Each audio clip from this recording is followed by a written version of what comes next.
વિદ્યાર્થી મિત્રો, આજના વિડીયોની અંદર આપણે બોર્ડની એક્ઝામ માટે બાયોલોજીના દરેક ચેપ્ટર વાઇઝ 2 માર્ક્સના ઇમ્પોર્ટન્ટ ક્વેશ્ચન જોશું. ચાલો ચેપ્ટર 1થી સ્ટાર્ટ કરીએ. ચેપ્ટર 1નો ફર્સ્ટ ક્વેશ્ચન છે બીજાણુ સર્જન સમજાવો. ત્યાર પછી બીજો ક્વેશ્ચન છે વનસ્પતિમાં અલિંગી પ્રજનનની કોઈ પણ 2 પદ્ધતિ જણાવો. ત્રીજો ક્વેશ્ચન છે વાનસ્પતિક પ્રજનન સમજાવો. ચોથો છે ટેરર ઓફ બેંગાલ એટલે શું? ટેરર ઓફ બેંગાલ એટલે શું? પાંચમો ક્વેશ્ચન છે શબ્દભેદ સમજાવો. જુવેનાઇલ તબક્કો અને વાનસ્પતિક તબક્કો. જુવેનાઇલ તબક્કો અને વાનસ્પતિક તબક્કો. ત્યાર પછી છઠ્ઠો ક્વેશ્ચન છે શબ્દભેદ સમજાવો. ઋતુચક્ર, માસિક ઋતુચક્ર, પછી ત્રતુતીય સંવેદકો અને સતત સંવેદકો. શું કરવાનું છે? શબ્દભેદ સમજાવવાનો છે. ઋતુચક્ર, પછી માસિક ઋતુચક્ર, પછી ઋતુકીય સંવર્ધકો અને સતત સંવર્ધકો. આ 4 સમજાવવાના છે. ત્યાર પછીનો ક્વેશ્ચન છે જન્યુયુગ્મન એટલે શું? તેના પ્રકાર જણાવો. જન્યુયુગ્મન એટલે શું? તેના પ્રકાર જણાવો. આ ચેપ્ટર 1 થઈ ગયું. હવે જોઈએ ચેપ્ટર 2. લઘુ બીજાણુધનીની રચના. લઘુ બીજાણુધનીની રચના. બીજો છે લઘુ બીજાણુ જનન. લઘુ બીજાણુ જનન. ત્રીજો છે પરાગરજની રચના. પરાગરજની રચના. ચોથો છે પરાગરજની ઉપયોગિતા અને ગેરફાયદા. પરાગરજની ઉપયોગિતા અને ગેરફાયદા. પાંચમો ક્વેશ્ચન છે મહાબીજાણુ જનન એટલે શું? મહાબીજાણુ જનન. છઠ્ઠો ક્વેશ્ચન છે ભ્રૂણપૂટમાં કોષોની લાક્ષણિક ગોઠવણી. ભ્રૂણપૂટમાં કોષોની લાક્ષણિક ગોઠવણી. ત્યાર પછી પાણી દ્વારા પરાગનયન. પાણી દ્વારા પરાગનયન અથવા તો હાઇડ્રોફિલી. આઠમો ક્વેશ્ચન છે પ્રાણી દ્વારા. ઉપર પાણી દ્વારા હતું, હવે પ્રાણી દ્વારા પરાગનયન. ત્યાર પછી 9મો ક્વેશ્ચન છે કેટલીક જાતિઓમાં પુષ્પીય પૂરકકાર દ્વારા પરાગનયન થાય છે. સમજાવો.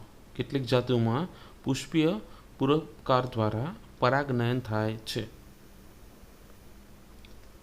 10મો ક્વેશ્ચન છે બાહ્ય સંવર્ધન પ્રયુક્તિઓ સમજાવો. બાહ્ય સંવર્ધન પ્રયુક્તિઓ સમજાવો. 11મો ક્વેશ્ચન છે પરાગરજ સ્ત્રીકેસર આંતરક્રિયા. પરાગરજ સ્ત્રીકેસર આંતરક્રિયા. તેના પછીનો ક્વેશ્ચન છે કૃત્રિમ સંવર્ધન પાક સુધારણા માટેની આવશ્યક પદ્ધતિઓમાંની એક છે. સમજાવો. કૃત્રિમ સંવર્ધન પાક સુધારણા માટેની આવશ્યક પદ્ધતિઓમાંની એક છે. સમજાવો. પછી 12મો ક્વેશ્ચન છે બેવડું ફલન સમજાવો. બેવડું ફલન સમજાવો. 13મો ક્વેશ્ચન છે ભ્રૂણપોષ. ભ્રૂણપોષ એટલે શું? સમજાવો. 14મો ક્વેશ્ચન છે લાક્ષણિક દ્વિદળી ભ્રૂણની રચના સમજાવો. લાક્ષણિક દ્વિદળી ભ્રૂણની રચના સમજાવો. 15મો છે એકદળી ભ્રૂણની લાક્ષણિક રચના સમજાવો. એકદળી ભ્રૂણની લાક્ષણિક રચના સમજાવો. 16મો ક્વેશ્ચન છે તફાવત આપો. ભ્રૂણપોષી બીજ અને અભ્રૂણપોષી બીજ. ભ્રૂણપોષી બીજ અને અભ્રૂણપોષી બીજ. 17મો ક્વેશ્ચન છે બીજ એ આપણી કૃષિનો પાયો છે. સમજાવો. બીજ એ આપણી કૃષિનો પાયો છે. સમજાવો. 18મો ક્વેશ્ચન અસહયોગી જનન એટલે શું? અસહયોગી જનન એટલે શું? 19મો બહુભ્રૂણતા જણાવો. બહુભ્રૂણતા જણાવો. ચેપ્ટર નંબર 4 પૂરું નામ જણાવો. આરસીએચ અને સીપીઆરઆઈ, આરસીએચ અને સીડીઆરઆઈ એનું પૂરું નામ જણાવો. ત્યાર પછી ગર્ભધારણ અટકાવવાની કુદરતી પદ્ધતિ લખો. ગર્ભધારણ અટકાવવાની કુદરતી પદ્ધતિ લખો. ત્રીજું, ગર્ભધારણ અટકાવવાની અવરોધન પદ્ધતિ જણાવો. ગર્ભધારણ અટકાવવાની અવરોધન પદ્ધતિ જણાવો. ચોથો ક્વેશ્ચન છે અંતઃગર્ભાશયના ઉપયોગ જણાવો. અંતઃગર્ભાશયના ઉપાયો જણાવો. ત્યાર પછીનો ક્વેશ્ચન છે આરોપણ એટલે શું સમજાવો. આરોપણ એટલે શું સમજાવો. નેક્સ્ટ છે વ્યંધીકરણ એટલે શું તેના પ્રકાર જણાવો. વ્યંધીકરણ એટલે શું તેના પ્રકાર જણાવો. 9મો ક્વેશ્ચન નામ નિર્દેશિત આકૃતિ જણાવો. સ્ત્રી નસબંધી અને પુરુષ નસબંધી, સ્ત્રી નસબંધી અને પુરુષ નસબંધી આકૃતિ સહિત જણાવો. એઆરટી પદ્ધતિઓ સમજાવો. એઆરટી પદ્ધતિઓ સમજાવો અથવા તો સહાયક પ્રજનન પદ્ધતિ સમજાવો. 5મા ચેપ્ટરના જોઈએ. એક સંકરણ પ્રયોગ સમજાવો. એક સંકરણ પ્રયોગ સમજાવો. બીજો ક્વેશ્ચન છે શબ્દભેદ સમજાવો. વૈકલ્પિક કારકો. વૈકલ્પિક કારકો. ત્રીજો ક્વેશ્ચન છે પ્રભુતાનો નિયમ સમજાવો. પ્રભુતાનો નિયમ સમજાવો. ચોથો ક્વેશ્ચન છે કસોટી સંકલન એટલે શું. કસોટી સંકલન એટલે શું. 5મો ક્વેશ્ચન છે રંગસૂત્ર અને જનીનના વર્તણૂકની સરખામણી કરો. રંગસૂત્ર અને જનીનના વર્તણૂકની સરખામણી કરો. છઠ્ઠો ક્વેશ્ચન છે બહુજનીનિક વારસો સમજાવો. બહુજનીનિક વારસો સમજાવો. 7મો ક્વેશ્ચન છે ગલ્ગીઓટ્રોપી. ગલ્ગીઓટ્રોપી સમજાવો. 8મો ક્વેશ્ચન છે મધમાખીમાં લિંગ નિશ્ચયન સમજાવો. મધમાખીમાં લિંગ નિશ્ચયન સમજાવો. 10મો ક્વેશ્ચન છે 9મો ક્વેશ્ચન હિમોફેલિયા સમજાવો. હિમોફેલિયા સમજાવો. 10મો ક્વેશ્ચન છે sickle cell anaemia. Sickle cell anaemia સમજાવો. 11મો ક્વેશ્ચન છે ડાઉન સિક્રોમ સમજાવો. 12મો ક્વેશ્ચન છે ક્લાઇનફેલ્ટર સ્કીમ લિંગી રંગસૂત્ર. ક્લાઇનફેલ્ટર સ્કીમેટ અને લિંગી રંગસૂત્ર. 6થું ચેપ્ટર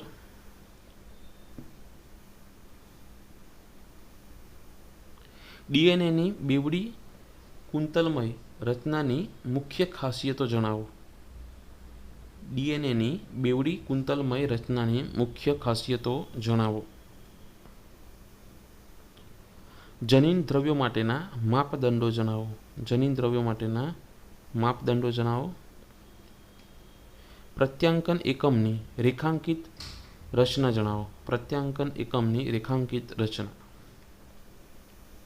સુકોષ કેન્દ્રીય કોષમાં પ્રત્યાંકન દરમિયાન થતી જટિલતાઓ જણાવો. સુકોષ કેન્દ્રીય કોષમાં પ્રત્યાંકન દરમિયાન થતી જટિલતાઓ જણાવો. 5મું એચજીપીના લક્ષણો 4 થી 6 લખવાના છે. ત્યાર પછીનો ક્વેશ્ચન છે યુએનટીઆર પ્રોબ દ્વારા મેળવાતી ડીએનએ ફિંગરપ્રિન્ટના તબક્કાઓ જણાવો. યુએનટીઆર પ્રોબ દ્વારા મેળવાતી ડીએનએ ફિંગરપ્રિન્ટના તબક્કાઓ જણાવો. ચેપ્ટર નંબર 8 તફાવત. ચેપી રોગ અને બિનચેપી રોગ વચ્ચેનો તફાવત જણાવો.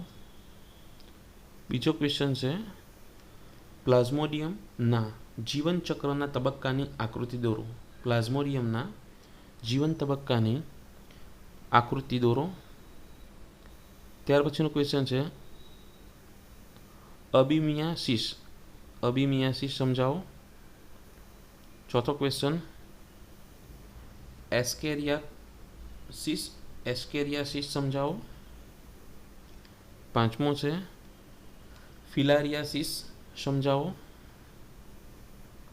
છઠ્ઠો છે મનુષ્યમાં ફૂગ દ્વારા ફેલાતા ચેપી રોગો જણાવો. મનુષ્યમાં ફૂગ દ્વારા ફેલાતા ચેપી રોગો સમજાવો. સાતમો ક્વેશ્ચન છે એન્ટીબોડીના અણુની સંરચનાની આકૃતિ દોરો. એન્ટીબોડીના અણુની સંરચનાની આકૃતિ દોરો. સક્રિય પ્રતિકારકતા, નિપજનીય પ્રતિકારકતા. સક્રિય પ્રતિકારકતા અને નિષ્ક્રિય પ્રતિકારકતા સક્રિય અને નિષ્ક્રિય પ્રતિકારકતા સમજાવો. ત્યાર પછી રિટ્રોવાયરસનું સ્વયંજન ચાર્ટ દોરો. રિટ્રોવાયરસનું સ્વયંજન ચાર્ટ દોરો. ત્યાર પછી શબ્દભેદ આપો. સાધ્ય ગાંઠ અને અસાધ્ય ગાંઠ. સાધ્ય ગાંઠ અને અસાધ્ય ગાંઠ. ચેપ્ટર નંબર 10 સુએજ ટ્રીટમેન્ટના તબક્કાઓ જણાવો. સુએજ ટ્રીટમેન્ટના તબક્કાઓ જણાવો. બીજો ક્વેશ્ચન આથવણયુક્ત પીણા વિશે માહિતી આપો. આથવણયુક્ત પીણા વિશે માહિતી આપો. ત્રીજો કાર્બનિક ખેતી એટલે શું, તેના ઉપયોગો જણાવો. કાર્બનિક ખેતી એટલે શું, તેના ઉપયોગો જણાવો. 13મું ચેપ્ટર પાણી જીવનને અસર કરતું મહત્વનું પરિબળ છે સમજાવો. પાણી જીવનને અસર કરતું મહત્વનું પરિબળ છે સમજાવો. વસ્તીના સવિશેષ લક્ષણો જણાવો. વસ્તીના સવિશેષ લક્ષણો સમજાવો. શબ્દભેદ આપો. જન્મદર, મૃત્યુદર, અંતઃસ્થાનાંતરણ અને બાહ્ય સ્થાનાંતર. 4 છે જન્મદર, મૃત્યુદર, અંતઃસ્થાનાંતરણ અને બાહ્ય સ્થાનાંતરણ. ચોથો ક્વેશ્ચન છે ચરઘાતાંકીય વૃદ્ધિનો વસ્તી વૃદ્ધિ વક્ર દોરી સમજાવો. ચરઘાતાંકીય વૃદ્ધિનો વસ્તી વૃદ્ધિ વક્ર દોરી સમજાવો. સંભાવ્ય વૃદ્ધિનું સમીકરણ લખી સમજાવો. સંભાવ્ય વૃદ્ધિનું સમીકરણ લખી સમજાવો. સહભોજિતા કોઈ એક ઉદાહરણ આપી સમજાવો. સહભોજિતા કોઈ એક ઉદાહરણ આપીને સમજાવો. ચેપ્ટર નંબર 15 જૈવ વિવિધતાના પ્રકારો જણાવો. જૈવ વિવિધતાના પ્રકારો જણાવો. જાતિ વિસ્તારના સંબંધોનો રેખીય આલેખ દોરી સમજાવો. જાતિ વિસ્તારના સંબંધોનો રેખીય આલેખ દોરી સમજાવો.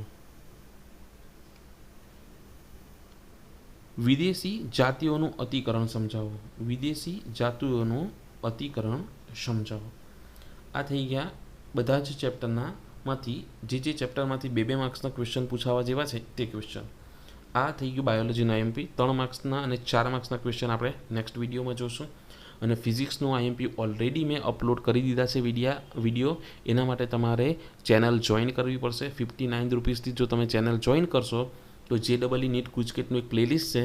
તે પ્લેલિસ્ટની અંદર એ બધા જ આઈએમપીના 4 પાર્ટ છે 1 2 3 4 એ ફિઝિક્સના બધા જ ચેપ્ટરનું આઈએમપી એની અંદર આવે છે. કેમ કે ઘણા બધા સ્ટુડન્ટો કોમેન્ટ કરીને કહે છે કે સર અમને ફિઝિક્સનું આપો. ફિઝિક્સ ઓલરેડી ફિઝિક્સનું 1 મહિના પહેલાં અપાઈ ગયું છે. ઓકે.